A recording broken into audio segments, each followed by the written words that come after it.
Greetings, everyone. Pete Pardo here from Sea of Tranquility. Welcome to the 10 Southern Rock albums that a newbie needs to own. So this is a series we've been doing for past couple months. We've got a lot more episodes to come on various different genres and subgenres. These are basically shows for individuals who are fairly new to a genre of music and kind of want the best places to go. Right? That starter kit, I like to call it. 10 albums that you have to have if you're looking to discover Southern rock, right? Now, these might not necessarily be like the greatest albums by all these bands. In some cases, they might.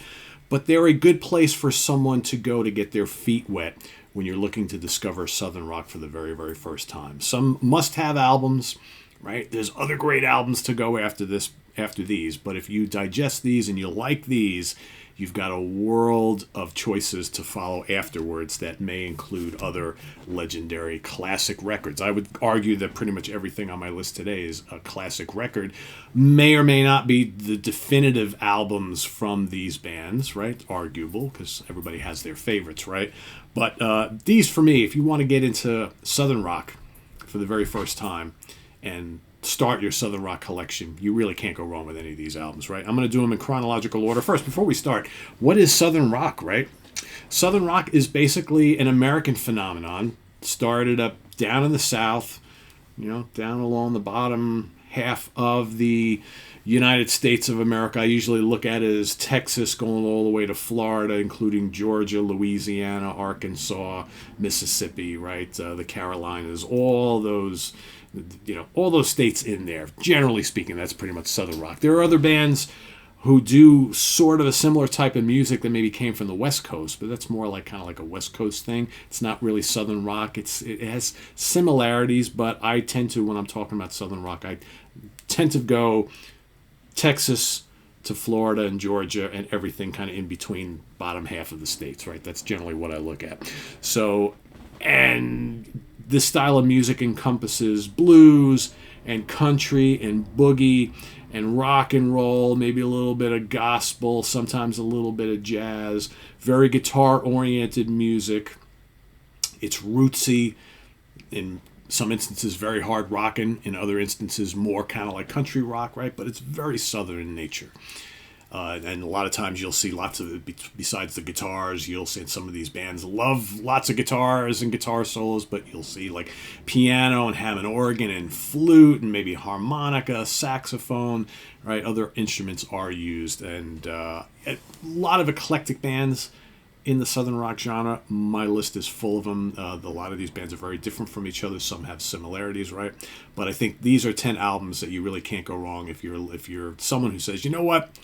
I've heard a couple songs here or there, a handful of songs here and there by some of these bands, but I want to just start diving into albums. Where do I start, Pete? What's my starter kit? This is your starter kit right here. So we're going to go all the way back to 1973 for a couple of them here. First one, this is arguably the first ever Southern rock band, although they never call themselves that to begin with, and I would argue that their first couple of albums are more just kind of blues albums.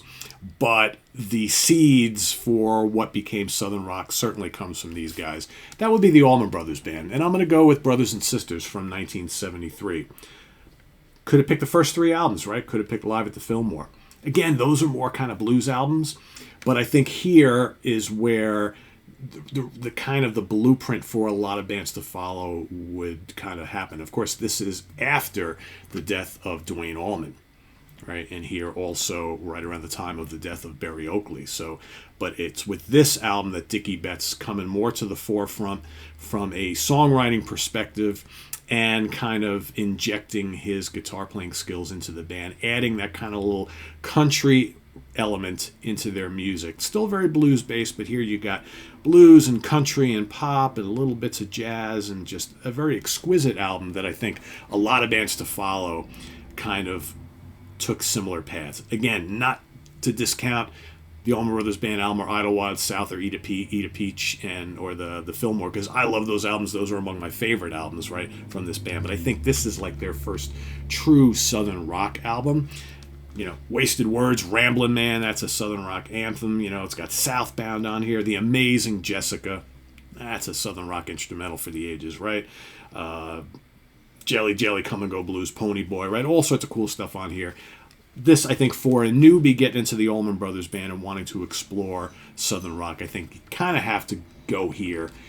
If not first, like I said, many people will cite the Fillmore albums and the Fillmore album, live album, and I think that's a great place to go for the Allman Brothers in general, but maybe for a first-timer into Southern rock, there's a lot of long jams and stuff on there. I always tend to steer people towards studio albums first to get a flavor of a band, and especially a genre. So I think this is a great place to go because I think anybody can get into this album, right? Very easy to digest. All right, next up, another band that, again, I include Texas when I talk about Southern rock. I've always had lots of people who have debated me about whether this next band deserves to be called a Southern rock band. They're called blues rock, they're called boogie rock, they're called Southern rock, they're called lots of different things. But to me, they always kind of fit in this category because they've got a lot of the qualities. They're from Texas, that's down south. ZZ Top, Tres Hombres, also from 1973. Power trio, blues, rock, and boogies done Southern style. I include ZZ Top always when I talk about Southern rock, and there's just some great stuff on here. Good bluesy, hard rock, but it's got a Southern flair. It's got a little bit of twang, right? Waiting for the Bus, Jesus Just Left Chicago, Beer Drinkers and Hellraisers. Does it get any better than that? Master of Sparks, very cool. Hot Blue and Righteous, Move Me On Down the Line. Love a little boogie in my Southern rock, right? Gotta have it. Precious and Grace, nice and heavy. Of course, you got LaGrange on here, Chic and Have You Heard. It's a classic album. I'd argue not a weak track on here. A must for anybody into kind of getting into Southern rock music. Even though ZZ Top are kind of their own entity, right? Kind of don't fit neatly anywhere, but I include them in here because I think they're part of this whole movement.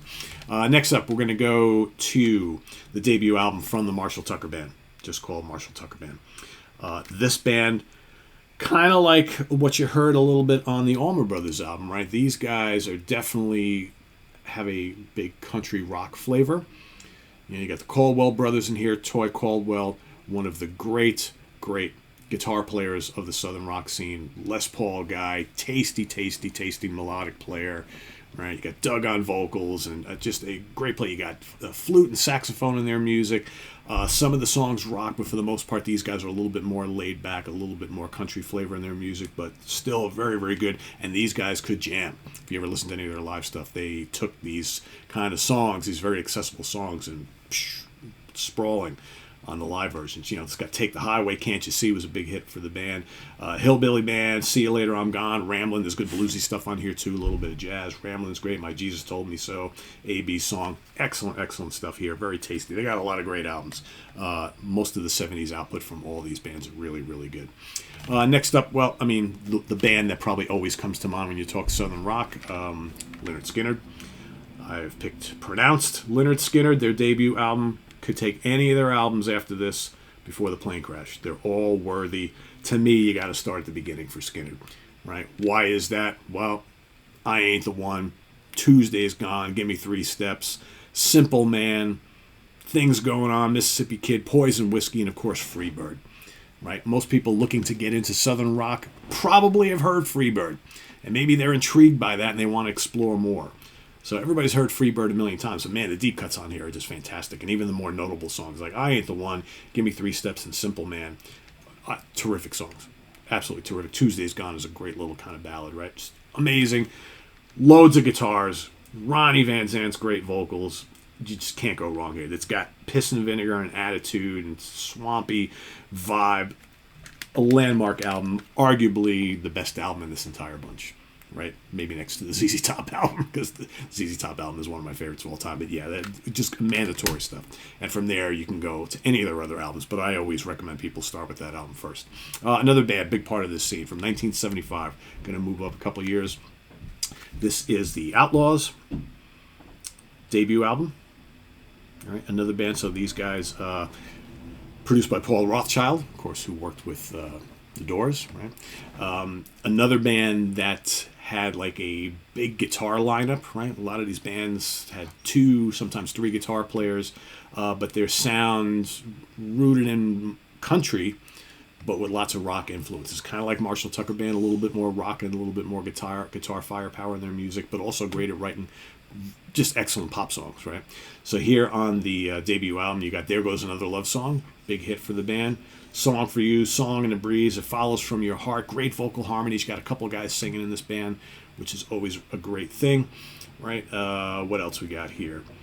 You got Waterhole, Stay With Me, Keep Praying, The Great Knoxville Girl, and then, of course, their answer to Freebird, which is Green Grass and High Tides Forever, and that's their big, long, epic. Southern rock bands love to have that big, epic song that's got the big guitar cadenza on the end, where live they would stretch it out to 10, 15 minutes long. That's the song on here. Really good album. They got a lot of other great albums. However, there are other, Hurry Sundown is great, Ghost Riders is great. Can't go wrong with most of their albums. But I think it's always just a great place to start here on the debut. And like I said, loads of guitars on here, but coming more from a country rock perspective. Outlaws. Excellent stuff. All right, let's go up 1 year to 1976. This is a band that had a few albums. We've done a few debut albums, but this is a band that had a few albums out before they came out with this one. I'd argue this is their strongest effort, one of a few must-haves for this band. That's the Atlanta Rhythm Section, otherwise known as ARS. A Rock and Roll Alternative is the album. That's it right there. Okay, can't go wrong with Third Annual Pipe Dream either. But a Rock and Roll Alternative, fairly big hit for the band.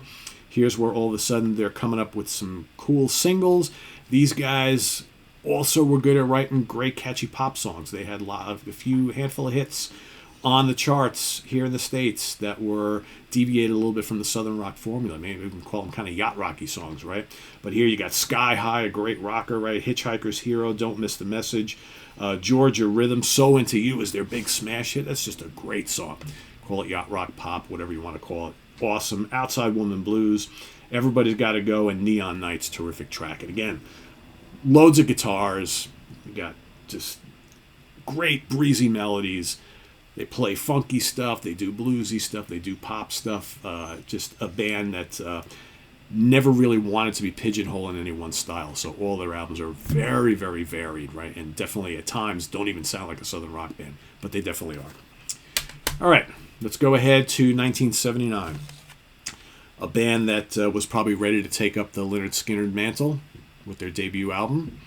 It was really the second album that really hit it big, and I'd argue probably their best album. They've got a bunch of good ones, and that's Molly Hatchet's Flirting with Disaster from 1979. Danny Joe Brown and the Three Guitar Army. Yeah, this is basic Southern boogie rock, right? With, like I said, guitars everywhere. But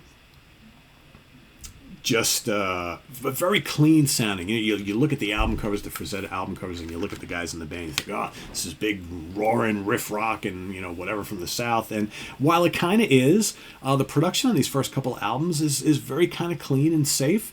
And you hear all those guitars, but none of these albums are as heavy as they portray.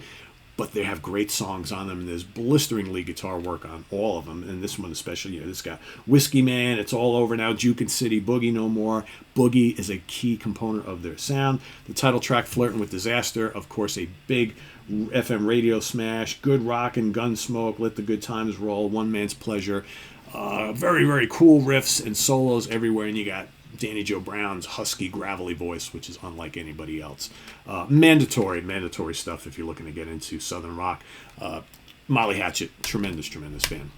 All right, we're going to stay in 1979. We're going to go to an album that made a shitload of money that I almost forgot to include here. I had something else on this list, and I said, well, you know what? This is, I think, a little bit more applicable because this is another band that I think a lot of their early stuff is very much kind of country rock, right? From the South for sure. Some songs more country than others, but they generally inject a lot of rock and blues and boogie into their music. And I think this album did all that, but also had great pop appeal. And it had a smash hit single, made lots of money. The Charlie Daniels Band, Million Mile Reflections. Of course, got the great Passing Lane on here, and Blue Star. Blue Star is absolutely terrific. And what blazing guitars on this album, and fiddle as well from Charlie. Great guitar player and fiddle player. Behind Your Eyes, Reflections, title track is great. It's got The Devil Went Down in Georgia. That was the massive, massive hit. It's become a legendary song. Mississippi, Blind Man is awesome. And of course, Rainbow Ride. That's their kind of like big jammy song towards the end of the album, right? All these Southern bands did this. Great production on here by John Boylan. And it's just shimmering great album. Again, they've got other albums. A lot of their earlier albums are fantastic too. This is probably your best place to start with Charlie Daniels and kind of work your way backwards. They had like one really good album that came out after this, and then really went down the country way and never really looked back on their more rockin' roots. But I'd say any of their 70s albums are well worth hearing too, and some really, really good stuff on there. All right, we're going to go now to 1981. Last two were from 1981. This is a band that became really, really big, and they became just a great kind of melodic rock AOR pop band, right? But they're a Southern rock band. Got some, they're all related to a lot of these other bands, and that's 38 Special. Wild Eyed Southern Boys. Right, we're already on a nice big roll. This became a really big album for them, and then the next album became even bigger. But this has some hits on there. You got Hold On Loosely on here. Again, another band with some serious guitar firepower, great vocals, two guys singing lead. You got a Van Zandt in this band too, right? You got First Time Around. Title track Wild Eyed Southern Boys is terrific. Back Alley Sally, great. Fantasy Girl, another hit for the band. Hittin' and Runnin', terrific rocker. Honky Tonk Dancer, Throw Out the Line and Bring It On. Great, just great southerny, but just melodic rock album is what this is. And, this band, unlike some of these other groups that, bring out the slide guitars and dueling twin lead guitars and all that sort of thing, these guys, don't use a lot of those tropes, but they kind of forge their own path. And they still sound like they're from the South, but man, they just go for the melodic rock thing, and they do it really, really well. And last but certainly not least, from 1981, Blackfoot's Marauder. The heaviest album in this set of albums, and just a roaring good time of Southern rock mayhem. You could almost call these guys this Southern metal band, right? Because some of their stuff is that heavy. Ricky Medlock and crew. Ricky Medlock now, of course, been in Lynyrd Skynyrd for a million years, but Blackfoot was his baby back in the day. Good Morning just kicks things off. Just ferocious, paying for it. Diary of a Working Man is their kind of like moody, slow builder. Great stuff. Too Hard to Handle, Cranks. Fly Away, Dry County. Fire of the Dragon is pretty much close to heavy metal. Rattlesnake Rock and Roller is their Boogie, They Boogie too. And then, of course, Searchin' is their more melodic number to finish it all off. Just absolutely terrific album. Blackfoot's got to be in every Southern rock collection, and I would start with that album first, to be honest. I got a couple honorables. Black Oak, Arkansas, High on the Hog from 1973. Probably their most notable album, Jim Dandy and Company, Jim Dandy to the Rescue, yep, gotta have it. Doc Holliday, Rides Again from 1982. I'm a big fan of the first two Doc Holliday albums. I think they belong in this discussion. Great band. Probably came a little too late, right? The Southern rock bands, the same thing with the Johnny Van Zandt band, they popped up in like the early 80s, and they kind of got fed to all the metal bands out in the touring circuit, never really broke big like some of the other bands that came a few years before them. But Doc Holliday, their second album, Rides Again, is terrific. Wet Willie, Keep on Smiling from 1974. Wet Willie, a little more funky than some of these other bands, very different. Wet Willie fits here in this discussion, but again, kind of like a few of the other bands, they're forging a different path. Lots of harmonica, big, grooves and just a real funky Southern attitude. And then last but not least, and there's a lot of others, right? I'm not going to mention all of them, but Rosington Collins Band, Anytime, Anyplace, Anywhere from 1980. That was the band formed out of the ashes of Lynyrd Skynyrd. Notable because you got a couple Lynyrd Skynyrd guys in the band, as well as female vocalist. Right, which I think really was kind of cool for this genre to have a female singer doing this kind of like bluesy, soulful Southern rock thing. So I think the Rosington Collins Band could have been really big. The first album drew a lot of attention. Second album didn't do as well, and then they kind of petered out, and that was it, which was really a shame. But I think they had some potential. But yeah, there you have your starter kit for Southern rock. 10 must-have albums for you, the newbie. If you're not a newbie, you're very well versed in Southern rock, right? Obviously, you're saying, but Pete, I got all these. Well, I know, but these are for the people who are not into Southern rock, looking to get into Southern rock. Got to have Blackfoot. Got to have 38 Special. Charlie Daniels Band. Molly Hatchet. Atlanta Rhythm Section. Outlaws. Lynyrd Skynyrd. Marshall Tucker Band. ZZ Top, and the Allman Brothers Band, right? And then where you go from these, there's a lot, right? So, but start on these, work your way through these discographies, check out some of the honorable mentions, and visit us on the web at www.seaoftranquility.org. We're on Facebook, we're on YouTube all together, all the damn time. Please subscribe if you haven't already, and click on that notification bell so you get alert of all of our content as it posts. And please do hit the like button before you leave. Also, down below, we got the links to our Ko-Fi page for channel donations, our merch page, and our Cameo page. Thanks in advance for all your support there, and we'll see you soon here with more stuff. I am Pete Pardo. Have a good rest of the weekend, everybody. Take care. More Newbie episodes coming up soon. We've got death metal, black metal, power metal, jazz fusion, stoner rock and doom, jazz, all sorts of stuff happening. So those will be coming in the weeks ahead. Till then, have a good one. Bye-bye.